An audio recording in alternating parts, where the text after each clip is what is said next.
All right, Nick, let's talk about the USC Trojans. I think the fact of the matter is, in this month of June, the Trojans been a little bit quiet on the recruiting front, but I don't think it's a big deal. I think, in fact, they're still leaps and bounds better than everybody else, and I think this is something that is really impressive. When you dive into the numbers and you break down the data and you see what the Trojans have done recruiting for this 2026 class, I think you'll be blown away by what they've able to accomplish so far. We're going to dive into all the numbers, all the data in just a second here. But first, I'm Andrew, that's Nick, and this is Saturday Morning Inspection.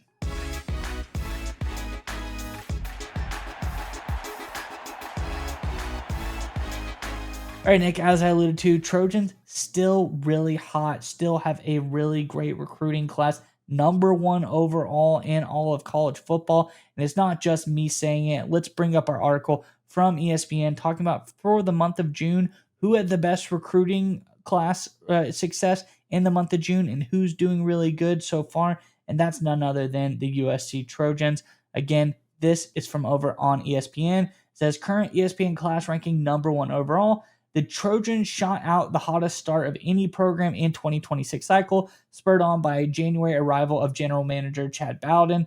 After beating UCLA to the sixth-ranked outside linebacker, out muscling Ohio State and Penn State for pass rusher Luke Waffle, landing safety Peyton Dyer in the past month, USC led the nation with 17 ESPN top 300 commits. Just as important, and I think this is the big key for me here, the Trojans so far have held on to all of their biggest names this time around. USC's dip in the 2025 cycle began with the decommitments of eventual five stars Justice Terry and Isaiah Gibbons last June before the Trojans lost a series of high-profile commits in the fall. To date, Xavier Griffin's late May exit is USC's only significant departure this spring. That's good news for Coach Lincoln Riley and the Trojans, who could have another elite player to the program's 2026 class when four-star wide receiver Ethan Feaster commits on Friday. Again, from ESPN, I think this is all good. The Trojans, slow month recruiting as far as gaining players, but I think that's the key here. They've been able to keep their players, which this time last year, we were seeing a pretty big exodus and a lot of players leaving the Trojans. Something has changed. I think a lot of it has to do with Bowden and what he's brought in, his recruiting style, a lot of great stuff going on at USC. And I think when you look at the numbers and just see how good this class is and what they've been able to do, I think you're going to be pretty impressed. Let's look at our graph here. This just shows over the month of June what the other top three programs that are just behind USC have done. We see Georgia Bulldogs. What they've been able to add in this class is nothing short of impressive. In the month of June, they've added 15 players. You look at Notre Dame, they've added 7 players. Texas A&M added 10 players. You look down here at the far right, USC has only added 3 players in the month of June, but still, we look at the grades of these classes, USC is still far and away higher. They are 6.6 points ahead of Georgia, and Georgia's like 10 to 12 points ahead of the next closest team in Texas A&M. In Notre Dame, and then it goes Texas A&M. So when you look at this, overall, USC 298.72 overall recruiting grade for them. You got Georgia at 292.12. Then you've got Notre Dame at 283.76. Then 280.58 for Texas A&M. So despite all of this, despite USC only adding 3 players in the month of June, despite Georgia doubling their class, despite Notre Dame getting 7 guys in, despite Texas A&M getting 10 big-time players in there, a couple 5 stars in there as well, USC was so far ahead. They have such a big class already and done such a good job. They're still leaps and bounds ahead of everyone else when it comes to the recruiting game for this 2026 class. And I think that is absolutely awesome. I think it's great they haven't lost any players as well. I think everyone says, no, duh. Of course you don't want to lose players in a recruiting class. But the fact of the matter is they have, and just last year this time, that is what everyone's worried about. They seem to have turned a new leaf and really figured out the game plan, figured out how they want to execute a recruiting class, and they're doing a really, really dang good job. If I'm a USC fan, I am excited about what they've done in the recruiting game, and I think as things look, they're going to heat up here in July. I think we're going to see even more recruits commit to the Trojans come very, very soon. Like I said, Friday, potential another big star, 4-star recruit projected to commit to them this Friday. Curious what your thoughts are on all of this for the Trojans, Nick. But before we get to you, Trojans fans, in the comment section below, let us know. We're talking recruiting. We're talking recruiting classes. Trojans doing really great. Number 1 overall in this 2026 class so far. A lot of great headlining players in this class right now. I think when you look at it, some special stuff's going on. Let us know, though, throughout all of these recruiting classes, the Trojans historically have had some really great ones. Who's your favorite number 1 overall recruit in a Trojans recruiting class? Let us know who that is in the comment section below. A lot of great options in there. But nonetheless, Nick, what are your thoughts on everything here for the Trojans?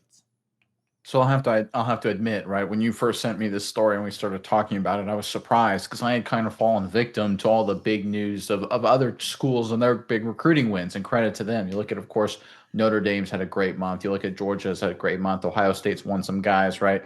A&M, you look at Miami, like Alabama, right? There's a lot of programs that have done a really, really great job, to their credit, executing over the past couple weeks. And USC had kind of been quiet, right? And so just kind of fallen off the radar. I hadn't really thought about them too much. But then you brought up the fact, that they're still a number 1 recruiting team in the country, number 1 class for 2026, and they've only lost the one guy, I believe, Xavier Griffin.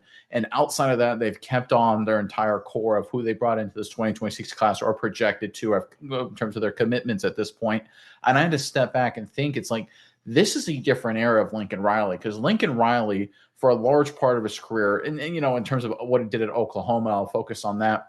He was the guy that would poach, right? His quarterback, Caleb Williams, for example, was a DC kid, right? That had a lot of recruiting in terms of the East Coast, Big Ten, SEC, no real connection to Norman, Oklahoma. And he goes and steals them from some of these other big name schools, drags them into Oklahoma, and then carries them with him, of course, to the West Coast at USC later. That was Lincoln Riley's MO. He was the guy that would come in June and find opportunities to peel off kids.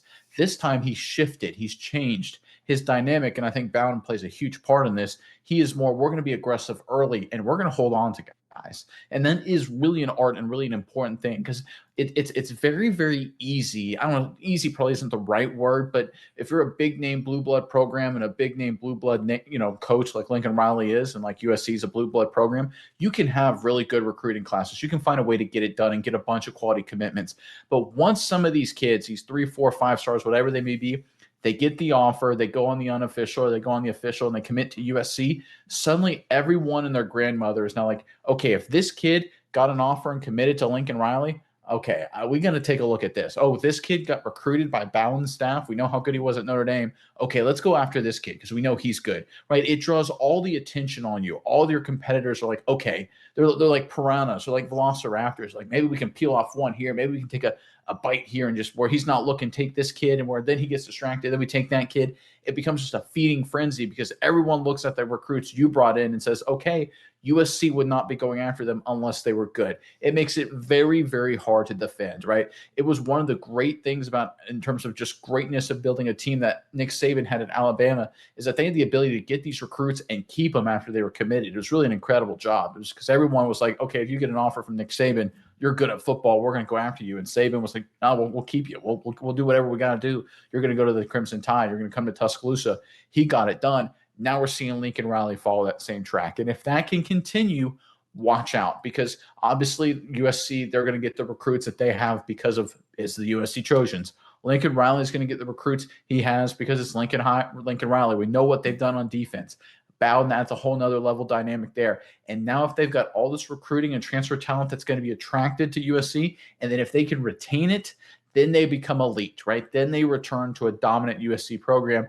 Because as much as there's some quality programs on the West Coast, and as much as there's some really good programs doing some good things on the Big Ten, the reality is, just like it is in college football, as much as we want to look away and love the underdog story, there's like 10 or 12 programs that are the blue bloods, right? It's the Ohio States, the Michigans, the Notre Dames, it's the Alabamas, it's the Floridas, it's, the Texases, it's the Oklahomas, right? There's the blue bloods dynastic programs, which USC is obviously a part of.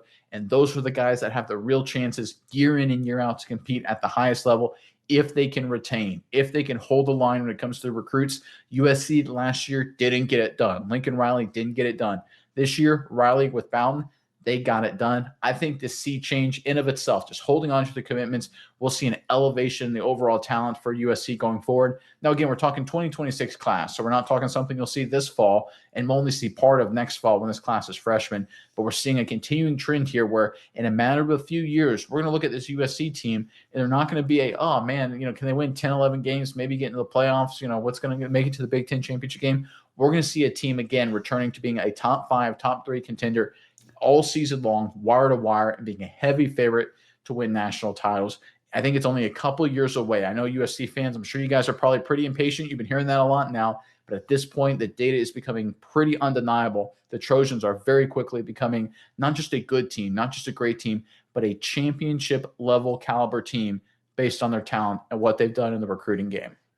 Yeah, Nick, and I think, when you're the Trojans, it's easy to, when you're at the top, it's so much, more difficult when you're the pinnacle. Like you said, got to watch your back. Everyone's trying to poach guys from you here, left, right, and center. Really, when you're at the top, there's only one place to go, and that is down. So to really just circle the wagons, guard your players, make sure all of your commitments are solid. We saw the graph showed here, Georgia bringing in 15 guys in the month of June. June was a hot month for recruiting.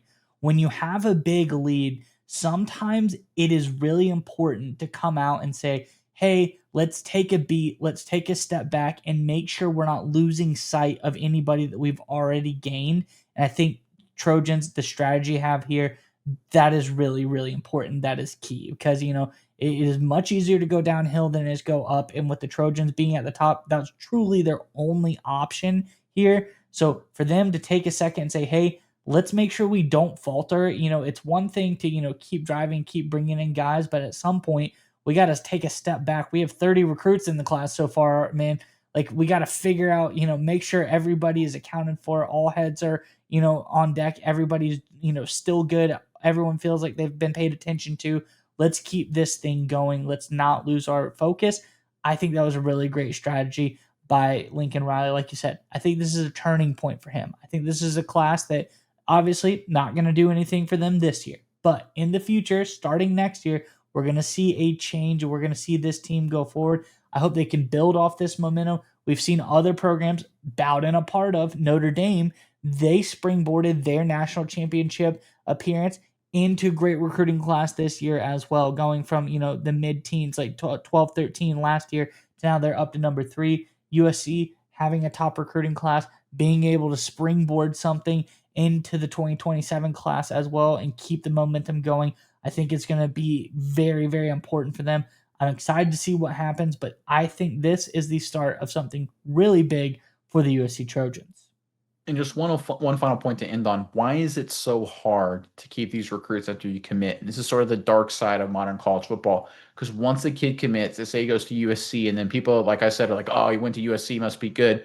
What happens is then other recruiters, NIL dollars, people come in, they go to these kids and say, hey, you want $100,000? Hey, you want $200,000? Hey, you want a brand new car? Whatever it may be. And suddenly they basically bribe and pay these kids to flip commits. That's why it's so hard to do, because then at USC, you secure the commitment. You think you've done everything you need, and then someone comes in and basically steals the kid from you. They pay the kid, they bribe the kid to leave, right? It becomes so hard to defend unless you do a good job, like you said, batten down the hatches, maintaining your lines of communications, dotting your I's, crossing your T's, doing everything you can to retain the recruits. That's what USC did. That's what Lincoln Riley did. That's what Bowden did across the board. Assistant coaches, phenomenal job. Really very impressive across the board. Impressive move here by the USC Trojans.